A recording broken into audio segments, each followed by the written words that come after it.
Hello friends, ಇವತ್ತು ಹೋಳಿಗೆ ರೆಸಿಪಿನ ತೋರಿಸ್ತಾ ಇದ್ದೀನಿ. ನಾನಿಲ್ಲಿ ಪಾತ್ರೆಗೆ ಸುಮಾರು ಒಂದು 8 ಲೋಟದಷ್ಟು ನೀರು ಹಾಕ್ಕೊಂಡು ಕುದಿಸ್ಕೋತಾ ಇದ್ದೀನಿ. ನೀರು ಕುದಿಯಬೇಕಾದ್ರೆ ಬೇಳೆನ 1.5 ಲೋಟ ತೊಗೊಂಡಿದ್ದೀನಿ. ವಾಶ್ ಮಾಡಿಕೊಂಡು ನಂತರ ಈ ಕುದೀತಿರುವ ನೀರಿಗೆ ಬೇಳೆನ ಹಾಕ್ತಾ ಇದ್ದೀನಿ. 1.5 ಲೋಟ ತೊಗರಿಬೇಳೆಯನ್ನು ತೊಗೊಂಡು ಹಾಕ್ತಾ ಇದ್ದೀನಿ.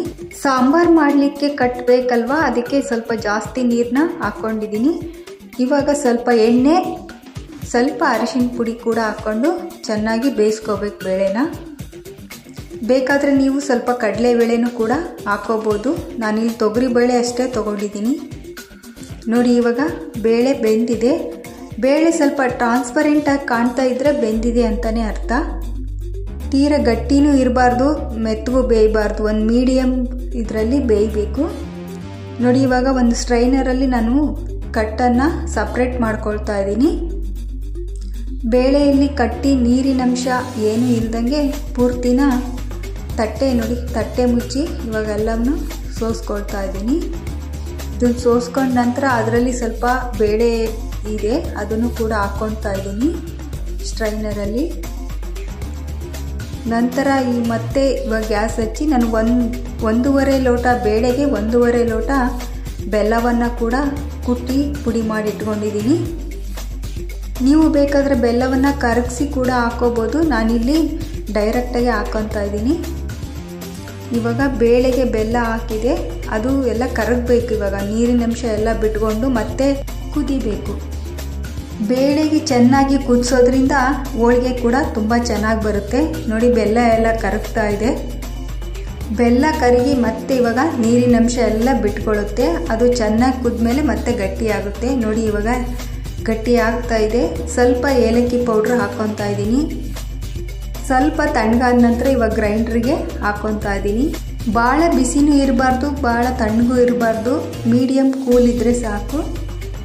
ನೀವು ಬೇಕಾದರೆ ಮಿಕ್ಸಿಯಲ್ಲಿ ಕೂಡ ಹಾಕೋಬೋದು. ಮಿಕ್ಸಿಯಲ್ಲಿ ಇನ್ನೂ ಸ್ವಲ್ಪ ನೀರಿನಂಶ ಜಾಸ್ತಿ ಇರಬೇಕಿದ್ರೆ ಚೆನ್ನಾಗಾಗುತ್ತೆ. ಹೂರಣ ರೆಡಿ ಆಗ್ತಾಯಿದೆ. ಅಷ್ಟರಲ್ಲಿ ನಾವು ಹಿಟ್ಟನ್ನು ಕಲಿಸ್ಕೊಳ್ಳೋಣ.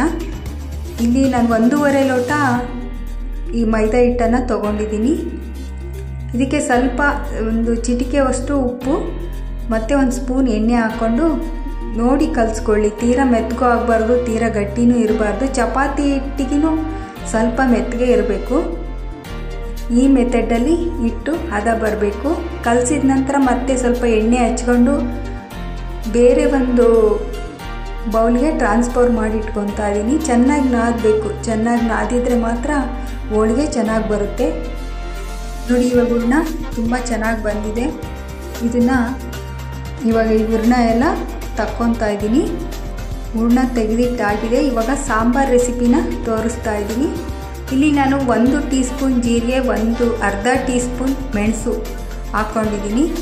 ಯಾರಿಗೆಲ್ಲ ಮಸಾಲೆ ಹಾಕಿರೋ ಸಾಂಬಾರು ಪದಾರ್ಥಗಳು ಇಷ್ಟ ಆಗಲ್ವೋ, ಕೆಲವರಿಗೆ ಮಸಾಲೆ ಹಾಕೋದ್ರಿಂದ ತುಂಬ ಆ್ಯಸಿಡಿಟಿ ಆಗುತ್ತೆ, ಅಂಥವ್ರು ಕೂಡ ಇದನ್ನು ಆರಾಮಾಗಿ ಊಟ ಮಾಡ್ಬೋದು. ಒಮ್ಮೆ ನೀವು ಕೂಡ ಟ್ರೈ ಮಾಡಿ ನೋಡಿ, ಲೈಕ್ ಮಾಡಿ. ಇದಕ್ಕೆ 2 ಒಣಮೆಣಸಿನ್ಕಾಯಿನ ತೊಗೊಂಡು ಕಟ್ ಮಾಡ್ಕೊಂಡು ಇಟ್ಕೊಂಡು ಫ್ರೈ ಮಾಡ್ಕೊಳ್ತಾ ಇದ್ದೀನಿ. ಸ್ವಲ್ಪ ಎಣ್ಣೆ ಕೂಡ ಹಾಕ್ಕೊಂಡು ನಂತರ ಈರುಳ್ಳಿ ಮತ್ತು ಬೆಳ್ಳುಳ್ಳಿ, 1 ಮೀಡಿಯಮ್ ಸೈಜ್ ಈರುಳ್ಳಿ, ಬೆಳ್ಳುಳ್ಳಿ ಮತ್ತು ಟೊಮೊಟೊ 1 ಕಟ್ ಮಾಡ್ಕೊಂಡು ಇಟ್ಕೊಂಡು ಇದನ್ನೂ ಕೂಡ ಫ್ರೈ ಮಾಡ್ಕೊಳ್ತಾ ಇದ್ದೀನಿ. ಸ್ವಲ್ಪ ಅರಿಶಿನ ಪುಡಿನೂ ಕೂಡ ಹಾಕ್ಕೊಂಡಿದ್ದೀನಿ. ನಂತರ ಸ್ವಲ್ಪ ಇದು ಫ್ರೈ ಆದ ನಂತರ 1 ಟೀ ಸ್ಪೂನ್ ಗಸಗಸೆ ಕೂಡ ಹಾಕ್ಕೊತಾ ಇದ್ದೀನಿ. ಇದನ್ನು ಕೂಡ ಹಾಕ್ಕೊಂಡು ಸ್ವಲ್ಪ ಫ್ರೈ ಮಾಡಿಕೊಂಡು ತಣ್ಣಗಾಗಲಿಕ್ಕೆ ಬಿಡ್ತಾ ಇದ್ದೀನಿ. ಯಾವುದೇ ಮಸಾಲೆ ಹಾಕ್ದೇ ಮಾಡ್ತಕ್ಕಂಥ ಸಾಂಬಾರಿದು. ಕೊನೆಯದಾಗಿ 2 ಟೀ ಸ್ಪೂನ್ನಷ್ಟು ಒಣ ಕೊಬ್ಬರಿ ತುರಿನ ಹಾಕ್ಕೊಂಡು ನಂತರ ಕೊತ್ತಂಬರಿ ಸೊಪ್ಪು ಹಾಕಿ ತಣ್ಣಗಾಗಲಿಕ್ಕೆ ಬಿಡ್ತಾ ಇದ್ದೀನಿ. ಅಷ್ಟರಲ್ಲಿ ಒಂದು ಪಾತ್ರೆಗೆ ಸಾಂಬಾರಿಗೆ ಒಗ್ಗರಣೆ ಹಾಕ್ಕೊತಾ ಇದ್ದೀನಿ. ಇದಕ್ಕೆ ಎಣ್ಣೆ, ಸಾಸಿವೆ, ಜೀರಿಗೆ, ಒಣಮೆಣಸಿನ್ಕಾಯಿ, ಕರಿಬೇವಿನ ಸೊಪ್ಪು, ಈರುಳ್ಳಿ ಕೂಡ ಹಾಕ್ಕೊಂಡು ಫ್ರೈ ಮಾಡ್ಕೊಳ್ತಾ ಇದ್ದೀನಿ. ಅಷ್ಟರಲ್ಲಿ ಇದು ಖಾರ ರುಬ್ಕೊಂಬರೋಣ. ನೋಡಿ, ಇದು ಫ್ರೈ ಆಗ್ತಿದ್ದಂಗೆ ಇವಾಗ ಮಾಡ್ಕೊಂಡಿರುವ ಒಂದು ಖಾರವನ್ನು ಹಾಕ್ತಾ ಇದ್ದೀನಿ. ಮಿಕ್ಸಿ ಜಾರಿಗೆ ಕಟ್ಟನ್ನು ಎತ್ತಿಟ್ಕೊಂಡಿದ್ನಲ್ಲ, ಅದನ್ನು ಕೂಡ ಮಿಕ್ಸಿ ಜಾರಲ್ಲಿ ಹಾಕಿ ಅಷ್ಟು ಕಟ್ಟನ್ನು ಹಾಕ್ತಾ ಇದ್ದೀನಿ. ಸ್ವಲ್ಪ ಉಪ್ಪು ಮತ್ತು ಹುಣಸೆಹಣ್ಣಿನ ರಸ ಕೂಡ ಹಾಕ್ತಾ ಇದ್ದೀನಿ. ಸ್ವಲ್ಪ ಬೆಲ್ಲ ಕೂಡ ಹಾಕ್ತಾ ಇದ್ದೀನಿ. ಇವಾಗ ಸಾಂಬಾರು ರೆಡಿಯಾಗಿದೆ, ಕುದಿಲಿಕ್ಕೆ ಬಿಡೋಣ. ನೋಡಿ ಕುದೀತಾ ಇದೆ, ಚೆನ್ನಾಗಿ ಕುದಿಬೇಕು. ಕೊನೆಯದಾಗಿ ಕೊತ್ತಂಬರಿ ಸೊಪ್ಪು ಹಾಕಿದರೆ ಸಾಂಬಾರು ರೆಡಿಯಾಗಿದೆ. ಇವಾಗ ಹೋಳಿಗೆಯನ್ನು ಮಾಡ್ಕೊಳ್ಳೋದು ತೋರಿಸ್ತಾ ಇದ್ದೀನಿ. ನಾನಿಲ್ಲಿ ಹಿಟ್ಟಿನ ಹೋಳಿಗೆ ಮಾಡ್ಕೊಳ್ತಾ ಇದ್ದೀನಿ. ಇಲ್ಲಿ ವಡ್ರಾಗಿ ಹಿಟ್ಟು ತೊಗೊಂಡಿದ್ದೀನಿ ಮಾಡ್ಕೊಳ್ಳಿಕ್ಕೆ. ಇವಾಗ ಮೈದಾ ಹಿಟ್ಟು ಚೆನ್ನಾಗಿ ನೆಂದಿದೆ ನೋಡಿ. ಇವಾಗ ಹಿಟ್ಟನ್ನು ತಗೊಂಡು ಅಥವಾ ಕಣಕವನ್ನು ತಗೊಂಡು ಹೂರಣನ ಈ ರೀತಿ ರೌಂಡ್ ಶೇಪಲ್ಲಿ ಮಾಡಿ ಉಂಡೆ ಥರ ಮಾಡಿ ಇಟ್ಕೊಂಡಿದ್ದೀನಿ. ಮೊದಲೇ ಬೇಗ ಆಗುತ್ತೆ ಅಂತ ಈ ರೀತಿ ಮಾಡ್ಕೊಂಡಿದ್ದೀನಿ. ಇವಾಗ ನೋಡಿ ಹೂರಣ ಮತ್ತು ಕಣಕ ತುಂಬಿದೆ. ನಂತರ ಇಲ್ಲಿ ಹೋಳಿಗೆನ ನೀವು ಬಟರ್ ಪೇಪರ್ ಮೇಲೆ ಕೂಡ ಮಾಡ್ಕೋಬೋದು. ನಾನಿಲ್ಲಿ ಒಂದು ಕವರ್ಗೆ ಬಟ್ಟೆಯನ್ನು ಹಾಕಿ ಸ್ಟಿಚ್ ಮಾಡಿ ಇಟ್ಕೊಂಡಿದ್ದೀನಿ. ಇದು ಹಿಟ್ಟಿನ ಹೋಳಿಗೆ ಮಾಡಲಿಕ್ಕೆ ಚೆನ್ನಾಗಿ ಅನಿಸುತ್ತೆ. ಎಣ್ಣೆ ಹೋಳಿಗೆ ಆದರೆ ಕವರ್ ಮೇಲೆ ಅಥವಾ ಬಟರ್ ಪೇಪರ್ ಮೇಲೆ ಮಾಡ್ಕೋಬೋದು. ಈಗ ಅಂಚು ಕಾದಿದೆ ನೋಡಿ, ಅಂಚಿಗೆಲ್ಲ ಎಣ್ಣೆ ಹಚ್ಕೊಂಡು ಹೋಳಿಗೆ ಹಾಕ್ಕೊಂಡಿದ್ದೀನಿ. ಹೋಳಿಗೆ ಚೆನ್ನಾಗಿ ಬೇಯ್ತಾ ಇದೆ. ಎಣ್ಣೆ ಹೋಳಿಗೆಗಿನೂ ಹಿಟ್ಟಿನ ಹೋಳಿಗೆ ತುಂಬ ಸಾಫ್ಟಾಗಿ ಬರುತ್ತೆ. ಇದು ಹಿಟ್ಟಿನ ಹೋಳಿಗೆ ಅಂತ ಅನ್ಸೋದೇ ಇಲ್ಲ. ಎಣ್ಣೆ ಸ್ವಲ್ಪ ಜಾಸ್ತಿ ಹೆಚ್ಚಿದ್ರೆ ಎಣ್ಣೆ ಹೋಳಿಗೆನೇ ಅನಿಸುತ್ತೆ ನೋಡಿ. ಅದೇ ಥರ ಇನ್ನೊಂದು ಕೂಡ ಮಾಡಿ ತೋರಿಸ್ತಾ ಇದ್ದೀನಿ. ಇದೇ ಥರ ಹಿಟ್ಟನ್ನು ಸ್ವಲ್ಪ ತೊಗೊಂಡು ಹೂರಣವನ್ನು ಇಟ್ಕೊಂಡು ತುಂಬ್ಕೋಬೇಕು.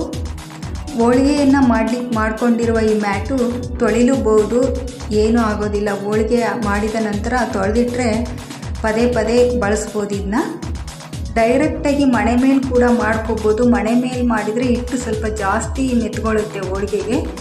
ಈ ಥರ ಬ್ಯಾಟ್ ಮೇಲೆ ಮಾಡಿದರೆ ಅಥವಾ ಬಟ್ಟೆ ಕೂಡ ಕಟ್ಕೊಂಡು ಕಾಟನ್ ಬಟ್ಟೆಯನ್ನು ಮಣೆಗೆ ಕಟ್ಕೊಂಡು ಕೂಡ ಮಾಡ್ಬೋದು. ಈ ರೀತಿ ಕಾಟನ್ ಬಟ್ಟೆ ಮೇಲೆ ಮಾಡೋದ್ರಿಂದ ಹೋಳಿಗೆಗೆ ಹಿಟ್ಟು ಅಷ್ಟು ಮೆತ್ಕೊಳ್ಳೋದಿಲ್ಲ.